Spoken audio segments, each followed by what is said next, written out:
السلام علیکم دوستوں، آج ہم ایک ایسے پیغمبر کا واقعہ سننے جا رہے ہیں جن کے بنا انسان کی کہانی ادھوری ہے۔ وہ پہلے انسان بھی تھے اور پہلے نبی بھی تھے۔ ان کا ذکر ہر زبان پر ہے، ان کا اثر ہر انسانی روح پر ہے، جنہیں اللہ نے اپنے ہاتھوں سے پیدا کیا اور پورے فرشتوں سے سجدہ کروایا۔ آئیے سنتے ہیں پہلے نبی، پہلے انسان حضرت آدم علیہ السلام کا واقعہ قرآن کی روشنی میں۔ حضرت آدم علیہ السلام اسلام کے پہلے نبی ہیں۔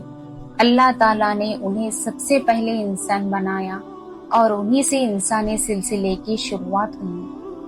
ان کا واقعہ قرآن پاک میں کئی جگہ بیان ہوا ہے، خاص کر سورہ بقرہ، سورہ عرف، سورہ طٰہٰ اور سورہ صاد میں بیان کیا گیا ہے۔ اللہ تعالیٰ نے جب فرشتوں سے کہا، میں زمین پر ایک خلیفہ بنانے والا ہوں، تو فرشتوں نے کہا، کیا آپ ایسے شخص کو پیدا کریں گے جو زمین میں فساد کرے گا اور خون بہائے گا؟ اللہ نے جواب دیا، میں وہ جانتا ہوں جو تم نہیں جانتے۔ پھر اللہ تعالیٰ نے مٹی سے حضرت آدم علیہ السلام کا جسم بنایا۔ وہ مٹی دنیا کے مختلف حصوں سے لی گئی تھی، اس لیے ان کی اولاد میں رنگ، مزاج اور فطرت کا اختلاف کیا گیا ہے۔ نبی صلی اللہ علیہ وسلم نے فرمایا، اللہ نے آدم علیہ السلام کو 60 ہاتھ یعنی تقریباً 90 فیٹ لمبائی میں بنایا تھا۔ وہ ایسے انسان تھے جو روحانی بھی تھے، جسمانی بھی تھے، اور ان کا جسم عظیم تھا جس کی شان آج تک کسی انسان میں نہیں دیکھی گئی۔ پھر اللہ نے اس آدم علیہ السلام کے پتلے میں روح پھونکی۔ وہ پہلے بے جان جسم تھے، پھر زندہ انسان بن گئے۔ جب حضرت آدم علیہ السلام پیدا ہوئے، اللہ نے فرشتوں کو حکم دیا کہ آدم علیہ السلام کو سجدہ کریں۔ سب فرشتوں نے سجدہ کیا مگر ابلیس نے انکار کیا، اور ابلیس نے کہا کہ میں آگ سے بنا ہوں اور یہ مٹی سے، میں کیسے سجدہ کروں؟ اسی تکبر کی وجہ سے ابلیس کو اللہ نے اسے جنت سے نکال دیا اور قیامت تک اسے محبت اور رحمت سے محروم کر دیا۔ اور اللہ نے حضرت آدم علیہ السلام کو جنت میں داخل کرائے تھے، تب حضرت آدم علیہ السلام جنت میں اکیلے تھے۔ ان کی تنہائی کو دور کرنے کے لیے اللہ نے ان کی ایک پسلی سے حضرت حوا علیہ السلام کو پیدا کیا۔ اب جنت میں 2 روحانی تھے، دونوں کو کہا گیا کہ جنت میں آرام سے رہو، ہر چیز کا لطف اٹھاؤ، مگر اس ایک درخت کے قریب نہ جانا۔ لیکن ابلیس نے انتظار کیا، پھر ان کے پاس آیا اور کہنے لگا، کیا تمہیں پتا ہے اس درخت کا پھل لمبی زندگی دیتا ہے؟ اگر کھا لو گے تو ہمیشہ جنت میں رہو گے۔ یہ جھوٹ تھا، لیکن ابلیس نے انہیں بہکا دیا۔ حضرت آدم علیہ السلام اور حوا علیہ السلام نے اس پھل کو کھا لیا اور ان کا لباس اتر گیا اور وہ دونوں شرمندہ ہو گئے۔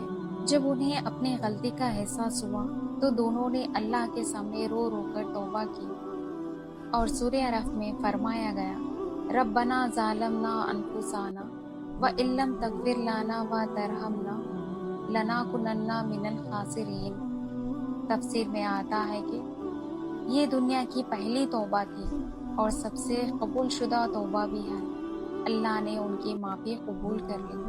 اللہ نے فرمایا، اب تم زمین پر اتر جاؤ، وہی تمہیں جینا، مرنا اور پھر اٹھنا ہے۔ تفسیر کے مطابق حضرت آدم علیہ السلام کو ہندوستان میں، حضرت حوا علیہ السلام کو جدہ میں اتار دیا گیا۔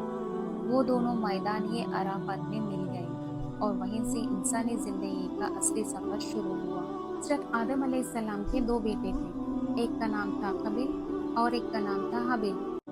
جب دونوں نے اللہ کے لیے قربانی دی تو حابیل کی قربانی قبول ہوئی، لیکن قابیل کی نہیں ہوئی، کیونکہ حسد میں آ کر قابیل نے اپنے بھائی حابیل کو مار دیا۔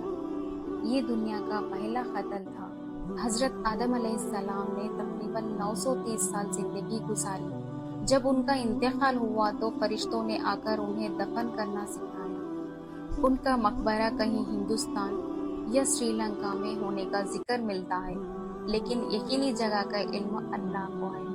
حضرت آدم علیہ السلام کا واقعہ صرف ایک کہانی نہیں ہے، ایک نشانی ہے۔ انسان غلطی کرتا ہے، لیکن اگر توبہ کرے تو اللہ معاف بھی کرتا ہے۔ یہی سب سے بڑی سیکھ ہے، کبھی بھی اللہ کی رحمت سے نا امید نہ ہو۔ جس طرح آدم علیہ السلام نے غلطی کے بعد اللہ سے رو رو کر معافی مانگی، ویسے ہی ہر مسلمان کو چاہیے کہ اپنے گناہوں پر شرمندہ ہو کر اللہ سے معافی مانگے۔ اور یاد رکھو، جنت صرف انہی کے لیے ہے جو دنیا میں اللہ کے حکم سے جیتے ہیں۔ اللہ ہمیں حضرت آدم علیہ السلام کی طرح صبر، توبہ اور ایمان والی زندگی نصیب کرے، آمین۔ اگر آپ کو یہ واقعہ پسند آیا ہو تو اسے ضرور شیئر کریں۔ جزاک اللہ۔